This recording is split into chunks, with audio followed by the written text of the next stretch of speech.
Thanks, everybody. It's a pleasure to be here, and thanks to the people from True for having me. Really appreciate it. Fred Mondragon. I'm not a professional speaker, so bear with me, but I have been somebody who's been doing alliances for around 25 years in Silicon Valley, and so I'm looking forward to chatting with you. And what I'm going to kind of go through is really a framework, a way of thinking about alliances, different aspects of it. And I would love for you guys to ask questions as we go through, because I think that's where I can really help guide the most. So, agenda, kind of a little bit. Who am I? Why do you want to partner? What types of partners are out there for companies, small and large? When should I start partnering is always a big question. One of the reasons I'm here is when I was catching up with an old friend who is at True. He said, well, it's kind of a black box for a lot of the companies we work with, right? They're smaller companies. They're not sure when to start and how to think about putting together alliances. Some of the other aspects of building a product maybe they've done before. If they've been a product manager or in engineering at a company before, but they might not have been the person doing alliances or sales or go-to-market, right? So these are some of the questions that hopefully will help as you think about, how do I get more leverage in the market? Then you get into, okay, once we kind of think about which partner to go after, how do we lure that right partner? What is the right positioning? How do I talk to them about working together? What are the investments you need to make in terms of like actually growing a partner ecosystem? So these are some of the key questions I'll talk about. Just a couple of quick questions. So about the demographics of the audience. So how many of you guys are in companies north of 100 people, like above 100? Okay, so there are a few, but good. So a lot of startups here. And how many of you guys know that your companies are already working with partners at all? Okay, all right, fair amount. Do you guys see anything in this agenda you'd like to add? And so I would think about that as we're going through this and ask questions, right? So, this is a session for you guys, so by all means, yeah. What if someone, being difficult to get a partner with, what tools do you have to Okay, if it's difficult to approach this company you'd like to partner with? Okay, yeah, we can talk about that. What kind of structures, referral relationships or OEMs or resells, and at what point in the maturity cycle do you execute on some of those? Okay, there is a section where I'll talk about when and also what types of partners are out there. And so let's make sure, if you want to remind me when we get there, let's talk about that if I don't remember. Yeah. Something around the different dynamics with the different sizes of partners. Okay. In a scenario where we don't have a product yet, we are usually the less powerful party that needs any partnership arrangement. So how to think about that. Okay, that's something I'm definitely going to talk about. It's in the slides. Okay, super, thank you. Great. So we go to the next slide. So what is a partner? To me, it's really any company that can give you an unfair advantage against your competition, right? And so one of the things I was thinking about as I was coming down here is, I love the fact that I'm going to be here presenting at True, right? And presumably there's going to be some kind of a survey at the end of it, right? And then, the True folks are going to have opportunities to bring somebody else back next year, and I would love to be one of those. So how do I make that happen? And you gotta bring the awesome, man. Exactly, right. Nice. Right, so let's be more dynamic. Larger than sales. Did that yeah, that sounded good. So usually alliances is kind of tucked in there in sales as well, right? So it's great. So I was thinking, well, I can use an example, right? You guys don't know me from Adam, right? But you probably know Krispy Kreme and See's Candies, right? So, right? They're brands you recognize, right? So I thought about, well, what if I was to use an example of partnering? So I'm going to partner with Krispy Kreme and See's Candies and actually bring their products in and share them with you guys, right? So that would maybe make you like me better, and then I get a vote like at the survey at the end of the day, that's the guy who brought the C's, right? And the Krispy Kremes, right?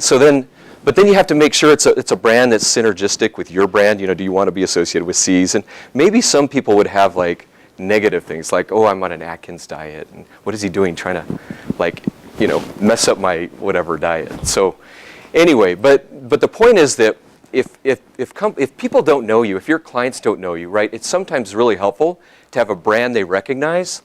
Like instead of a Krispy Kreme or Seas, it might be a McKinsey or a Bain or Accenture or some other big product company saying, hey, this is a really good product. We really like this product. So that endorsement is going to be one of the things we're going to talk about. And I'll just give you an example. So I met Medallia. Medallia is one of the kind of largest and fastest growing SaaS companies out there. When I started 4.5 years ago, we were around 30 million. We're now over getting close to 250 million in revenue, so really fast growth.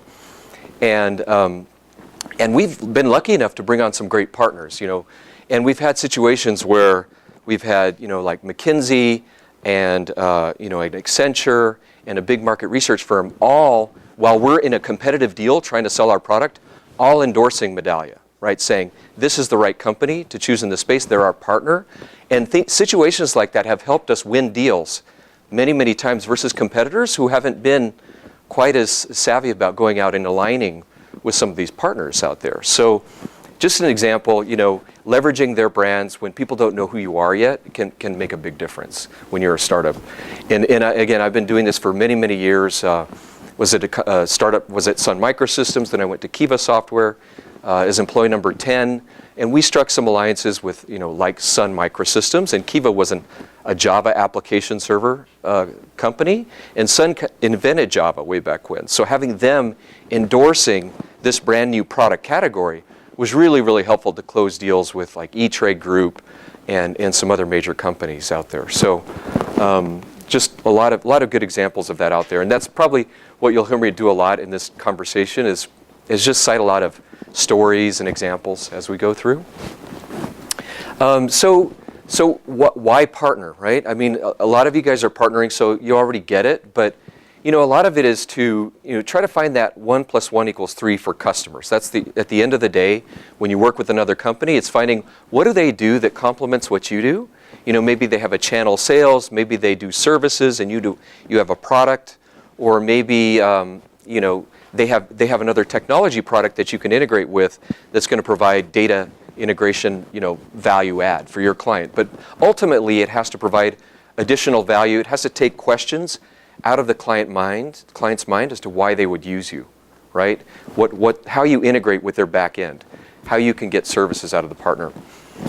So obviously, many times you have alliances folks, as I mentioned earlier, we're quite often in the sales area of the company, but usually you have typically 20 times more salespeople than you have alliances folks, right?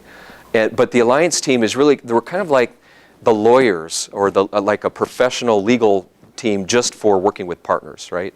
And making those connections and helping the sales team get help from the partner to go after these clients, these customers you have out there. So we do things like mapping, our clients with the partner's clients to see how we can help each other, or mapping the partner's clients with our targets to see how they can bring us in. So it's a lot of, and then working on contracts that are very specific to alliances regarding resell, channel sales, and things like that. So that's what kind of a professional alliances person will do when they come into the organization. And a lot of times people who are in direct sales actually don't like to be in alliances. That's why they're kind of two separate functions, right? People who are really good at selling, they want to just go sell that big company and then move on to the next and the next, right? They don't want to necessarily even be worried about partners, right? Whereas alliances folks have kind of a little bit different mentality because you have to work on enabling the partner, right? What are the marketing materials you're going to need? What are the sales materials? What's the training they're going to need to help make you successful, right? So it's almost like running a little business to just get that partner enabled and then getting them to work well with your sales team. And if you're a straight salesperson, you can do that work, but sometimes they don't like to. On the other hand, sometimes you find salespeople who are very good at it. So I just wanted to raise that as something to think about. You just throwing a salesperson in that job doesn't necessarily guarantee success because they may not have the right temperament for it. They just might not like that kind of work. So then, again, why partner? You complete the solution, right? In a lot of situations, you'll have a company like Workday, right, which does, SaaS, applications for human resources and things like that. And they, they can do services on their platform, but they don't necessarily want to do all that work, like hire people and become a large percentage professional services company, right? And so they'll partner with a company like Accenture or Deloitte to do those services.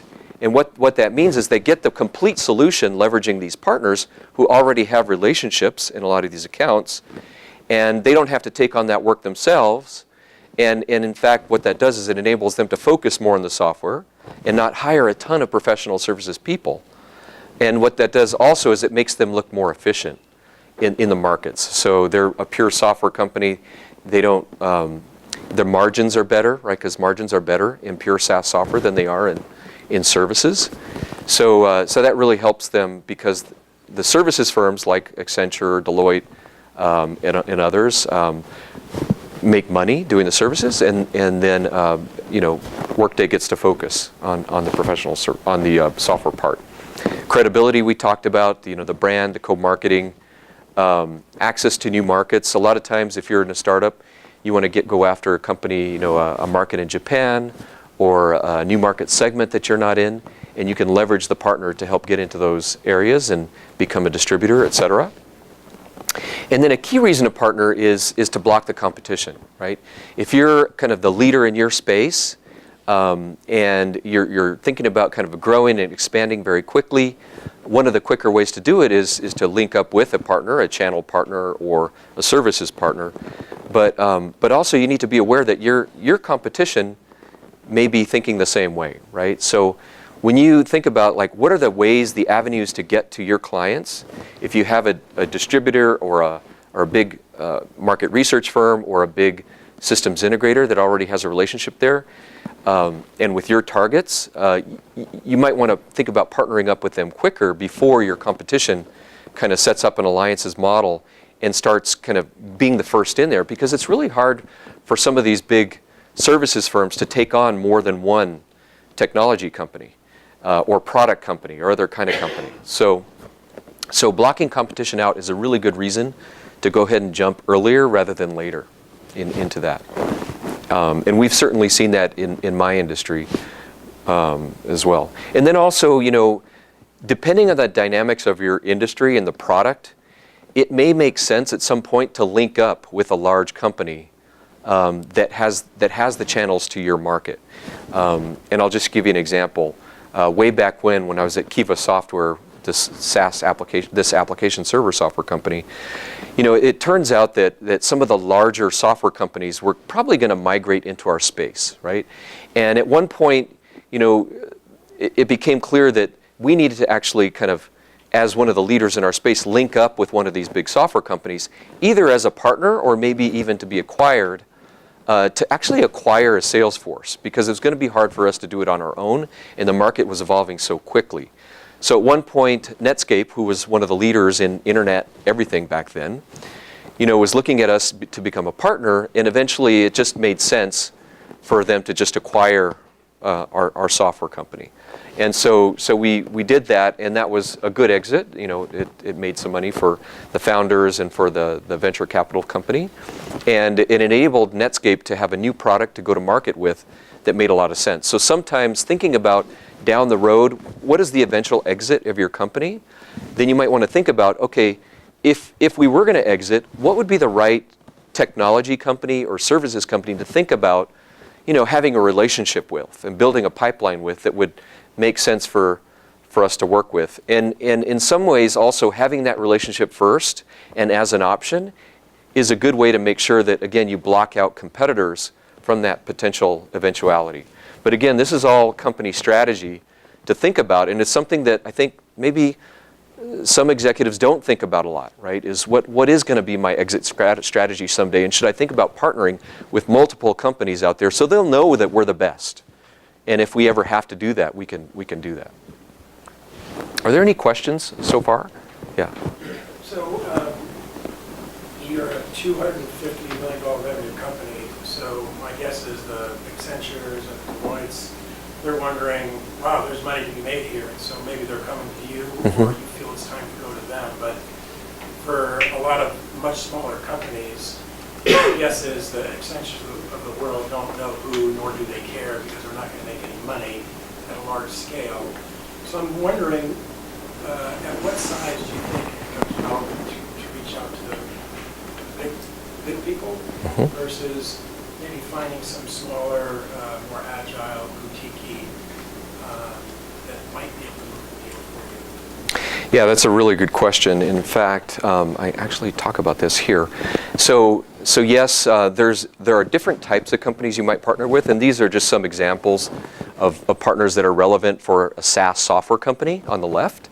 And a key to your point is that if you look at consulting firms and systems integrators, in particular, the types of companies you were referring to, you have the big guys, you know, the Deloittes and Accentures and PwCs, and then there are also quite a few small integrators out there, and some that may be focused on your particular space, right? So it's certainly the case that when I joined Medallia, when we were 30 million in sales, that was actually one of the larger companies I joined that didn't have any partner program, right?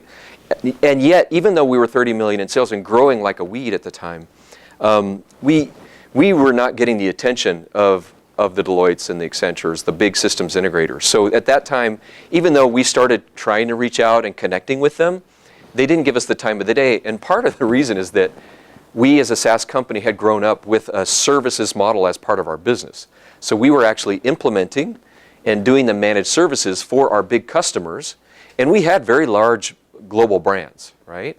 But when we would talk to Accenture, they would say, look, none of our customers ever ask us about you or about your industry. And part of the reason for that is that we did all the services ourselves, so the customers never had to go to their integration part. So there are multiple reasons why you wouldn't be on their radar screen, right? And that said, so once we reached about the $100 million mark, right, we started to have a partner model. We had started to create alliances, reaching out to these integrators. Some were more receptive than others. And what typically made it happen for us is when we had the model that said, okay, we're going to partner with services firms to do the integrations, implementations, and managed services.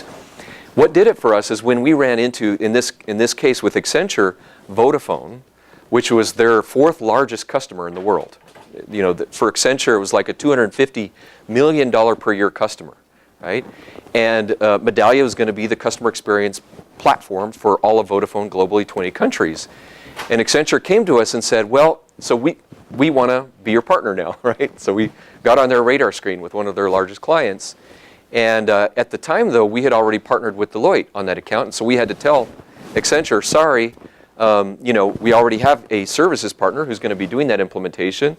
And then Accenture started backtracking and then said, well, okay, then maybe we aren't going to be able to work with you, globally, because they had been offering that. Like, if we partner on this account, we'll take you to a lot of our other clients. And so, but we were able to turn that around and say, well, we're going to keep selling to a lot of these big global telecoms and big global companies. So, why don't we should probably partner now so that this doesn't happen again, right? So you don't get locked out of your big clients. So that's what turned it around for us. As far as starting earlier, though, when you're smaller, 10, 20, 30, 100-person company, I would say there are quite a few smaller consulting firms that specialize in your area that you can link up with. They're going to give you credibility as a third company that will help you with their accounts where they do work related to your space. Also smaller integrators that have maybe a focus in the industry you target. I would say always taking the industry approach, like how you help specific customer segments, is a great way to get the attention of a smaller services firm that really cares about that space.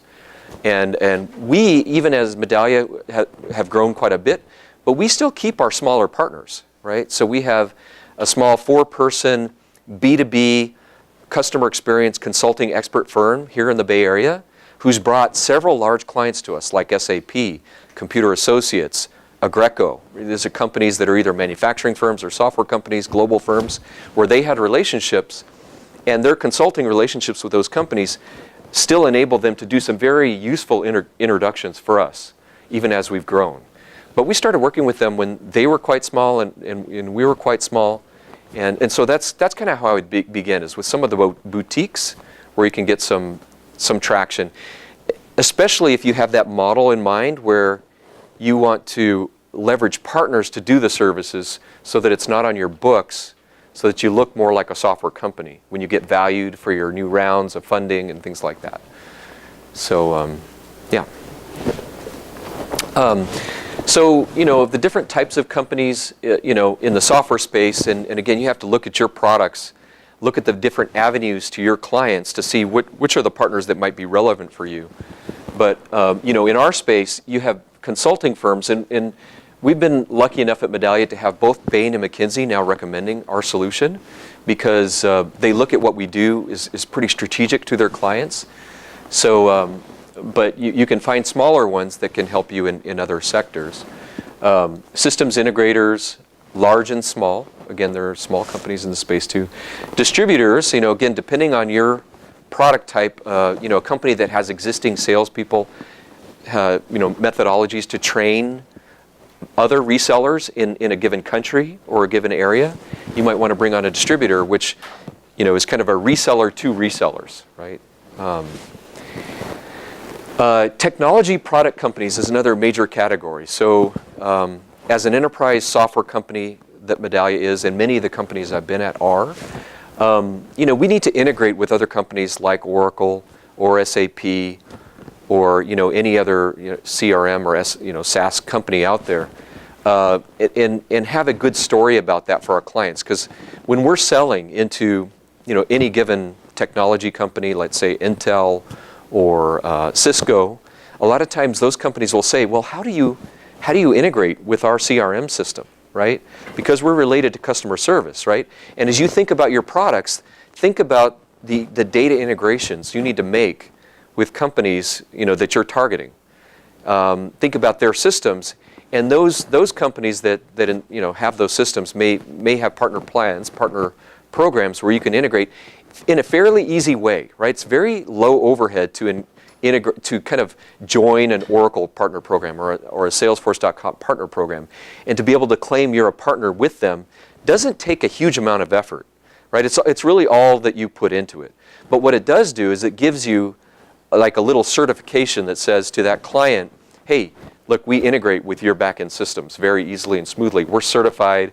The security kind of test is there and things like that. And that's an easy way to get a logo on your website to say, hey, yeah, we're integrated with your platform. So that's something to think about. And most of the software companies I've worked at have had these technology product integrations. Other technology integrations are enablers, right? So you may need to embed or integrate with some other piece of technology for your system to actually work. And so those are kind of a different angle where you might need to resell somebody else's technology, or somebody else may say, look, this is a core component. What you're producing is a core component of our system.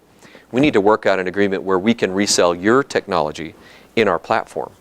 And this company, you'll hear me talking about this in a second, may actually even be a competitor of yours. They may have some kind of ancillary capability to their main product line that does what yours does, but it does it in an old-fashioned way, and it's not as advanced as yours. So think about your competitors even as potential avenues to market in some ways, right? They could be a technology company, if you're a product company, or it could be another, a services firm that has some frameworks or has cobbled together their own technology to try to achieve what you achieve. And you can think about, converting them by saying, hey, look, we have the kind of the new thought leadership in this space. Let's figure out how you can make us an option. And that does two things. A, it gives you more avenues to market, but also it does kind of give you a little bit of a weapon that you can use as you're going after new accounts, saying, look, even this big company that's in our space uses our product, right? So you can say, hey, it gives you credibility to say that this big kind of former competitor has actually adopted your technology. And it's really hard to find a product these days that is like the global suite enterprise thing. And so I would suggest that many of your companies probably have something that does need to integrate or relate to other products out there. And so this is probably a common theme that you're running into, is how can our niche product, which is fills an important void or is better than what came before it? How can we connect that to something else out there, a big company that has something that's not so great in our space, right? So that's what an alliances or channel salesperson can help you try to do. In our space, we are actually out there replacing, the old way of doing customer experience tracking. So there are big market research firms out there in the market like Ipsos, $2 billion company, TNS, JD Power, Gallup, who you're aware of is doing polling and surveys for big companies to do brand research. They also have been the traditional way of doing customer experience. If somebody checks out of the hotel or somebody, buys a car, JD Power will do a post, sale survey, right? And so those companies used to be competitors of ours, right? So it's just a solid example of that. But as Medallia was growing and starting to do kind of what we call the state of the art in the technology for customer experience, we were running into these big market research firms out there actively competing for like 11 years, literally. And then they started coming to us because they said, well, look, we're professional services firms. We acknowledge that we're not as good at software as you guys. And so, they started to say, well, is there any way that we can leverage your technology, right? And so we ended up converting 5 major market research firms to be resellers of our software. And in fact, we still compete with a number of these guys because a lot of them still have their in-house cobbled together stuff, right? But in this case, they're part of the market. They're part of the fabric of the market. If you think about our clients, our prospects, these guys have been doing this for a long time. They understand surveys, which is basically what our system does, is enterprise class global survey capability. So we're able to convert some of these companies that were competitors into resellers. It turns out they don't sell our stuff as well as we do, so it works better if we're actually co-selling with them, right? We found that our close rate when we're co-selling with them is like 80%. And when they think, sometimes they're like, well, look, it's our customer. We can do this. We're going to take your technology in, and they're going to buy it, no brainer, no problem. It's like 10% conversion rate when they try to do it on their own. So you're always going to know your product better than that reseller. And so it's training them. It's enabling them to bring you in the right situations, qualifying the deals they bring to you, and then helping them close them is really the best model. And to do that, of course, from an alliance perspective, what you're doing is you're trying to match your sales team up with their sales team up, educating them so they can work together, and then giving your salespeople compensation to help that reseller actually go out and close that deal. And that helps avoid channel conflict, which is something we'll talk about later. But that channel conflict is something that arises quite a lot when you're working with partners who can actually resell. And it's just something to keep your eyes open for. We just acquired a company that does customer feedback on digital properties, websites and mobile apps. It's like a major space. And this product is a standalone digital solution, right? It's very self-service, it's easy to set up. And so at Medallia, we're starting to add a new type of partner, digital agencies. And so again, as just an example, as your product grows and matures, as you add new capabilities, you may find that different types of partners are now going to become available to you, and you're going to want to open up, kind of figure out what the right go-to-market model is with them, taking into account your product's capabilities. And so I guess I would say, as you continue to grow, think about what types of partner opportunities come about because of that, and then how do you enable those? Are there any questions at this point? Yeah. I'm in a consumer product right now, but Yeah. I've done B2B before. Mhm. I'm kind of curious, you said like big companies like Salesforce and SAP have certification programs where Mhm. smaller companies can become a certified partner by completing some course or something. Yeah. When do you think, does Medallia do something like that? And when do you think a company should consider doing that? Because what ends up happening, I find, is that like too many small partners don't add up to that much opportunity for the company, so the company starts discarding or disregarding partnerships, even though they could be useful. Yeah. So I'm mostly interested in the certification process. Like, does Medallia do that, and when do you? That's a really good question, and we traditionally haven't done much of that, but in some cases we have when we felt like we really needed it, right? So we don't just go up and sign up with every kind of technology company out there, and especially when we were small, we didn't have a huge amount of bandwidth. But at one point, this doesn't happen all the time. But Salesforce actually came to us and said, we don't have this capability and we want to partner with somebody in your space. And so we said, okay, we will work with you and create that integration, because they said that either you partner with us or we're going to go partner with your competitor, because we need something in that space. And so in that case, we did sign up for their partner program, and it didn't have very favorable terms to us. And so we were able to hold out and get what we wanted. And we were quite small at the time. We were maybe between 30 and 40 million. It was very early on when I was there. But I've been at much smaller companies, 100 person, SaaS companies, 80-person software companies, and it really, the types of programs that make sense for a smaller company like that are partner programs with like a big company like Oracle, where they're not necessarily going to help you that much, but the credibility of having a certification that your product actually works with their back end can help you with some IT technology people as a checkbox. Okay, yeah, it works with my Oracle, which is my corporate standard, right? Or and the same thing with Salesforce. And the good thing about those partner programs is that, it's not that hard to get into them. You just go to their website and there's almost like a click wrap. And in some cases, if you need some special attention, like tech support to get the integration happening, you might actually have to pay an annual fee, right? But then they don't kick you out, right? So to answer that question, right, if you partner with a smaller technology company, it is possible that they will kick you out because they just don't have the bandwidth, right? But the bigger Oracles, SAPs, Salesforces of the world, Intel, you name it, they have these kind of very standard partner programs.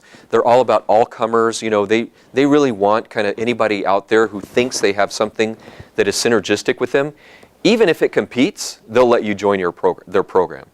And so it's a little question, how much value does that buy you? But if it's not that much effort to get it, and it is helpful in some selling situations where you need to be able to tell that IP person, look, we have access to the Oracle software, which usually comes as part of the partnership program. We've done the integration testing. We've been certified by that big partner, that big company, and their logo's on your website, et cetera. Then that can have some value and can make you not look like a little island, right? But I understood the question differently, which was... Yeah. Oh, sorry. If you're Medallia, Yeah. when does it start becoming worth For us? building your own program? I see. It's typically, take Accenture and Deloitte, they will Yeah.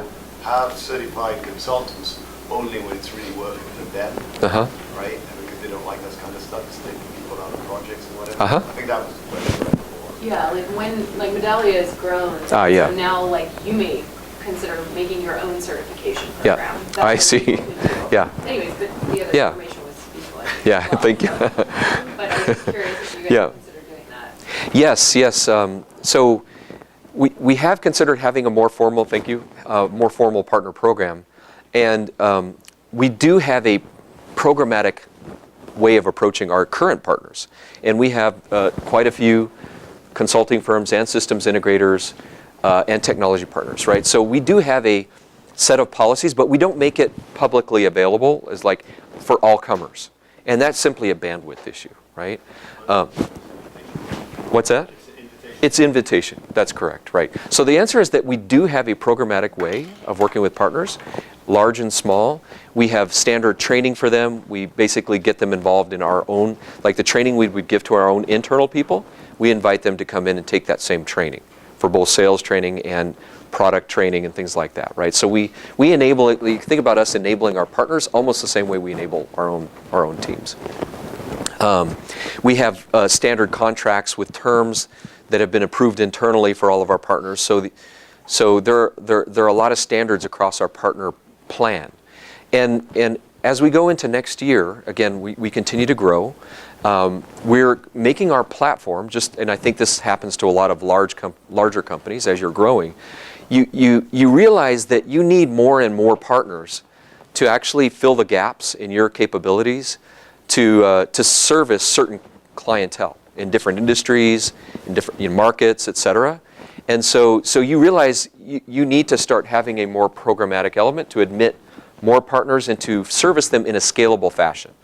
So just as an example, in our situation, at around 250 million in sales, we are making our own APIs and our own capabilities a little bit more modular, and publishing access to them, in a more kind of streamlined fashion, and enabling training and other access to be much more turnkey than it used to be.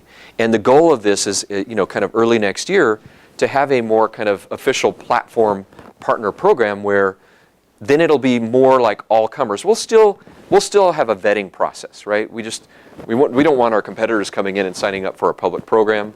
We do want to have kind of some reason to have a partner entering our program. Either they have a complementary product, they want to build something on our platform, right? And then we will allow them to sign up under a kind of more inviting plan, right? So the answer is we have something. It's not really all that open yet, but it will be converting in the next year to a much more open platform play. And then it needs to be much more turnkey and more kind of scalable for that kind of market. And I would say that we started trying to standardize our general partner program nearly at the same time I joined, as a $30 million company. Even when I've been in smaller companies, 10 million, 5 million, you try to standardize how you work with partners to make it kind of an easier approach as you work with those partners. You don't want to have to be doing a custom agreement every time. So it starts early, but it's not necessarily programmatic, like public facing, until you get bigger. Thanks. It costs a fortune to educate those consultants. It costs money, and that's why you charge them if you can, right? And usually we do now.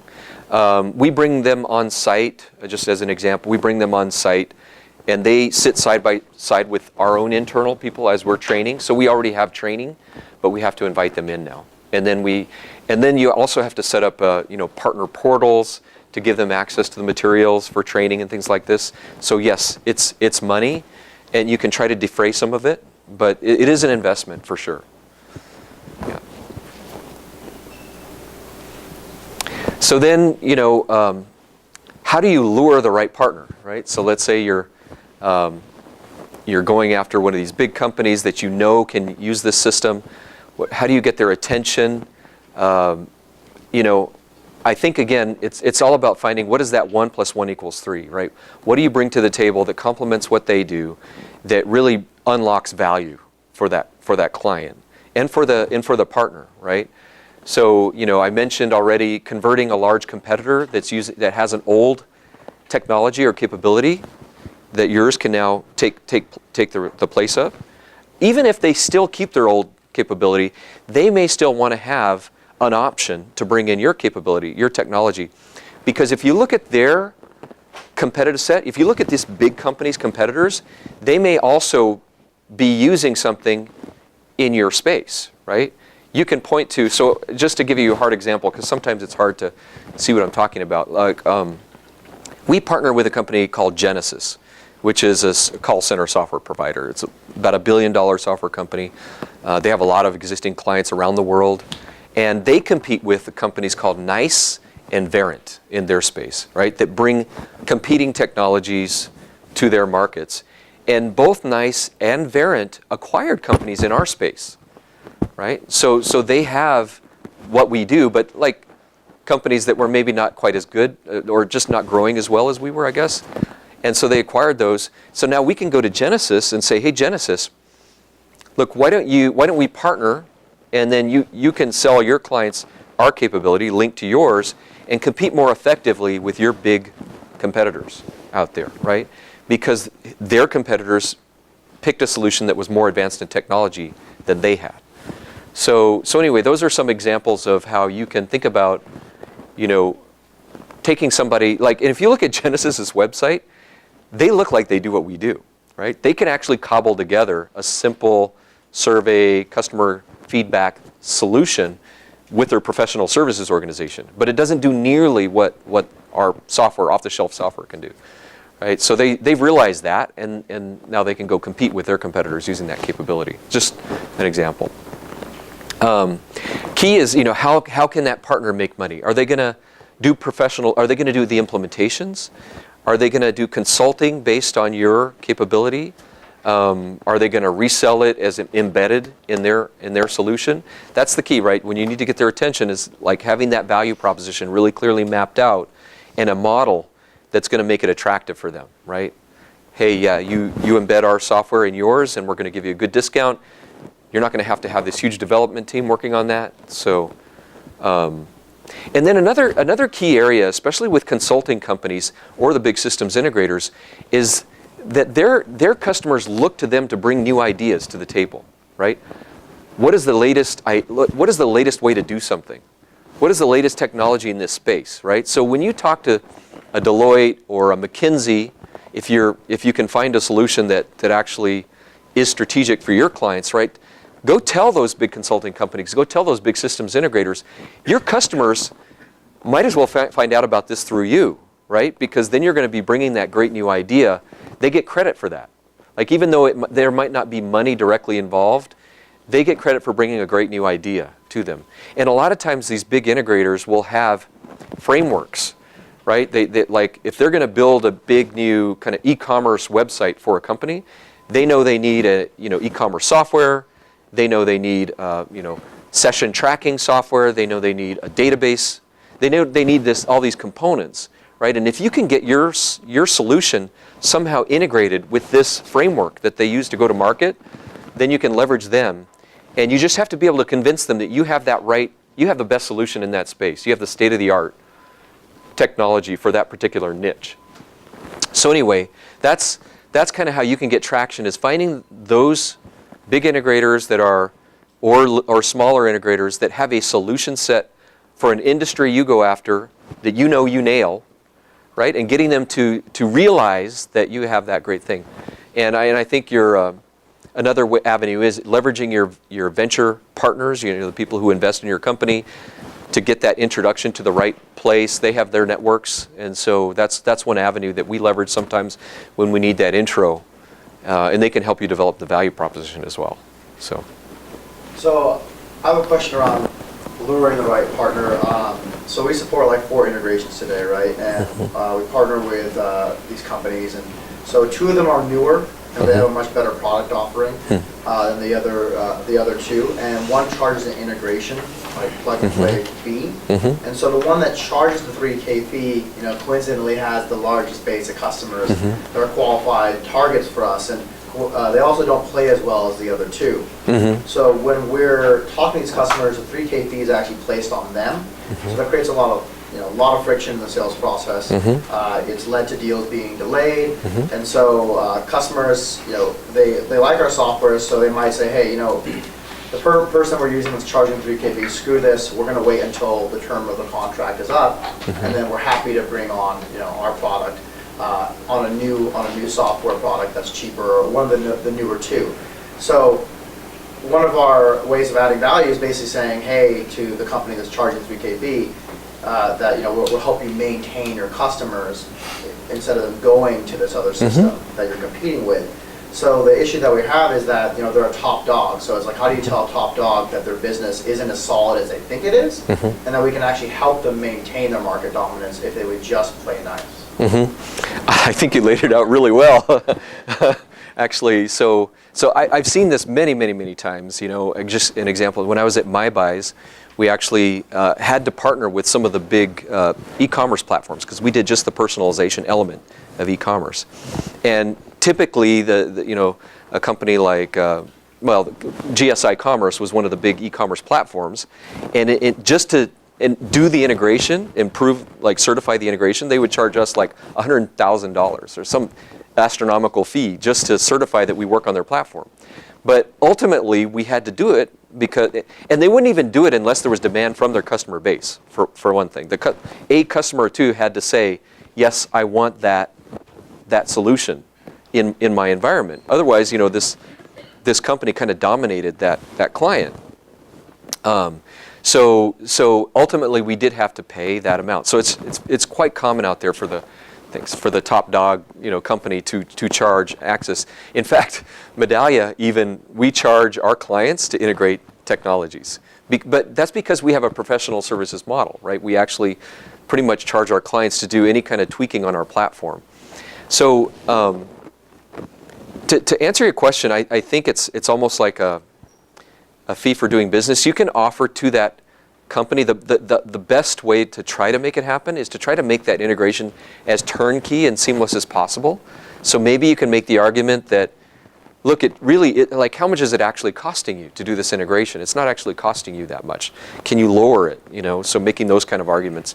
Also saying, hey, like I like your idea of, and I've used that argument with one of our big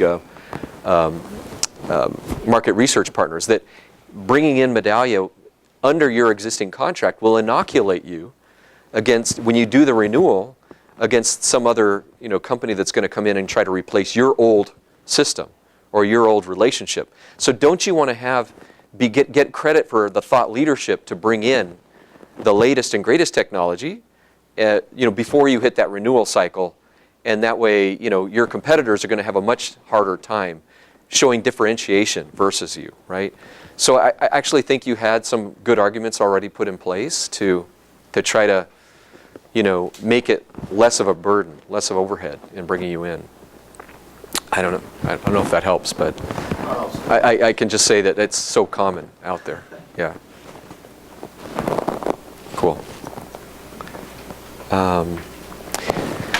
So when you set up an alliance program, there are a lot of investments required, and I just thought I'd share those because sometimes people are not aware of the different elements that have to be put in place for a partner model to work, right? So first of all, you have people that need to be there to help lure the partners in, to create the alliance. You have like a director of alliance.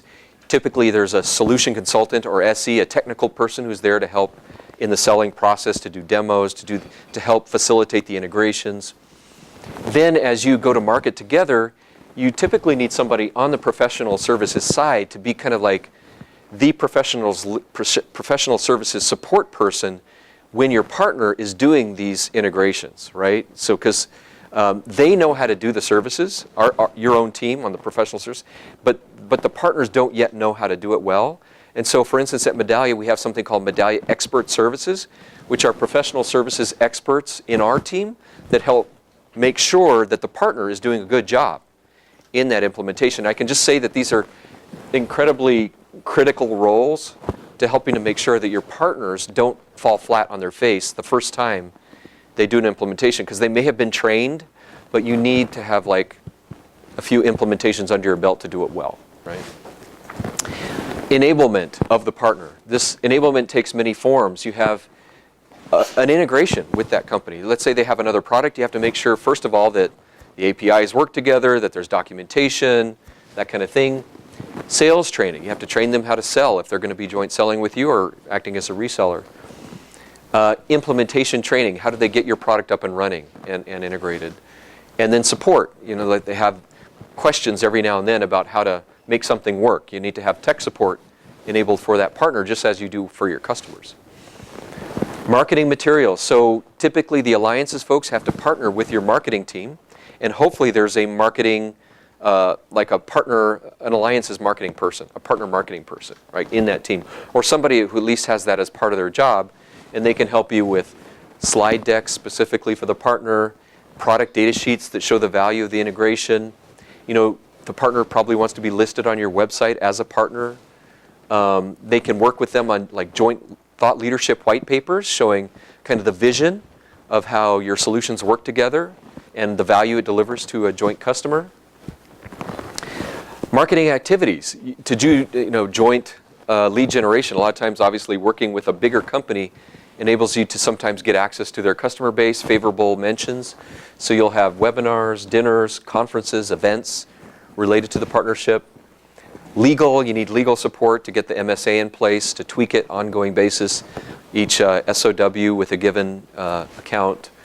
And then it takes executive time as well. So, just as you need to take care of a customer by having executives kind of fly in and chat with them and see what's working, what needs to be improved, usually executives need to be involved working with, your CEO, your CMO, your VP of engineering have to get involved to make sure that integrations are done well, that the partner is feeling kind of loved by your company, that kind of thing.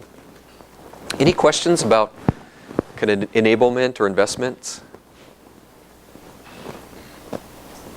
Cool. And I think this presentation will be available after the event through the True folks. We talked a little bit already about when to start partnering. There are lots of examples. Partnering early, I think, does make sense. If it's critical, think about like your path to your clients in the situation of the MyBuys, where the e-commerce platforms really could veto, one of their customers actually using our solution. In that case, we had to partner pretty early, right, and make sure that we had relationships, that the platform, the e-commerce platforms, understood our product well enough, understood what it did, the value it added to the customers, for them to even say, yes, we know who that company MyBuys, and we think, it can help you, Mr. Customer, actually make your solution work better, right? So sometimes you run into those roadblocks, and you'll know you need to partner in order to actually make it past those roadblocks. In other cases, like Medallia, Medallia grew for like 11 years with no partners, because we just kind of did it all for our customers until, again, some of those market research companies knocked on the door several times and said, we'd like to figure out how to work with you, and then they hired me, right? But for our product set, we didn't actually we weren't actually forced to partner until later in the day. So only you know what kind of product you have and what dynamics force you to partner, but I'd say early can work out, yeah. You said you ran the company for 11 years before you started a partner program. That's right, Medallia. So that's I work for a company that's about your size right now. Yeah. We wait a long time Yep. as well, because this is probably one of the hardest things to do well Mhm. in any part of the company. Mhm. I'm curious, I have a question. Yeah. We have lots of partners just like you do, Mhm. and we find channel conflict all Mhm. over the place. Yep. We are in the midst of thinking about implementing partner relationship management so Mhm. that partners can register deals. Yep. So that we can understand whether or not that is something that we aren't currently working, or we are currently working, and we can give the proper direction. Mhm. And I'm wondering what your thoughts on implementing PRM Mhm. to make sense of all these moving parts within the company, so you don't trip all over each other while you're trying to develop, technology vendors, resellers, implementation partners, services partners. Yeah, I think especially when you start scaling, like at your size, PRM is super important, because it's hard to keep track of all the partners if you have a large ecosystem and the opportunities they're finding, right? And so like Salesforce has a PRM, and there are several others out there. And we are currently in the process of we've actually bought the software, but we haven't quite implemented it yet. So we're in the process of getting ready to implement it. A lot of the companies here that might be at 0 years old, Mhm. or 1 or 2 years old, what advice would you give to a company that thinks this all sounds great, but it may be too early? What are some of the things we should be doing? Yeah, so channel conflict is super important. I even have a slide on a word on channel conflict, because it is one of the more challenging things that you'll run into if you develop, reseller partners, channel partners. And, one of the fundamental things that any company I've worked with has done to kind of alleviate a lot of that early on, until they kind of figure it out better, is definitely the sales team, right? So the sales team, and then you need to proactively engage on those situations where your teams are working together to make sure they go smoothly and resolve conflicts, make sure they understand they're on the same team and helping each other. Because, aggressive reps on either side will step on each other's toes, or won't necessarily be in sync all the time. On the other hand, what I've also found is that some reps, for instance at Medallia and other companies I've worked with, will get a deal done no matter what the partner environment is, right? Because they just are that kind of people. They know how to leverage the partner. They know how to naturally work with a third-party company, create a joint value proposition that works well, right? But you'll find reps who are really good at it and get a deal done, no problem. And then others who hate the thought of working with a third-party company. Like, why are they getting involved in my deal? And not trusting them at all, right? And as opposed to, if there's a situation that causes a problem, just calling them up and say, hey, we need to get aligned on this, right? So some are good at that, some are not. And you'll know who they are, right, when you start working on this type of program. But even without a PRM system, there is an element of deal registration, right? So there's an element of like, when a partner comes to you and says, I want to go sell to you this company, you then going back and like actually logging that, checking with the rep, logging it in Salesforce that it's a partner-related deal, which is what we do today, so that you can run a report. And so basically you get your rep to kind of acknowledge the fact that they are teamed with a partner and that they're not going to then flip that deal to another partner, right? Because we've seen some of that. I've seen some of that over the years. And that really causes a lot of mistrust, right? Because some reps will think, oh, well, they'll think at first, oh, this is the right partner. And then another partner will come along that has even a better relationship in that account. They'll say, oh, I'm going to go with this one instead. Well, that doesn't play so well in terms of managing the alliance with that first partner, right? So those are some of the things that will come up. And that's why registering, kind of confirming that we're teamed or not is really important, right? With keeping those relationships up and up. And if your salesperson says, look, I'm not ready to partner on this particular opportunity, you have to make sure it's super clear to that other partner that that's okay, right? That like sometimes they're not going to be ready to partner with one of their accounts, and sometimes we're not ready to partner with one of ours. At that point, it's okay to say, we're not partnering yet, right? It's nice we had this conversation, but we're going to wait. But then when you do team, you're ready for it, and it's time, right? So those are some of the issues that do come up that you need to be aware of if you start like scaling out your partner program, or those dynamics.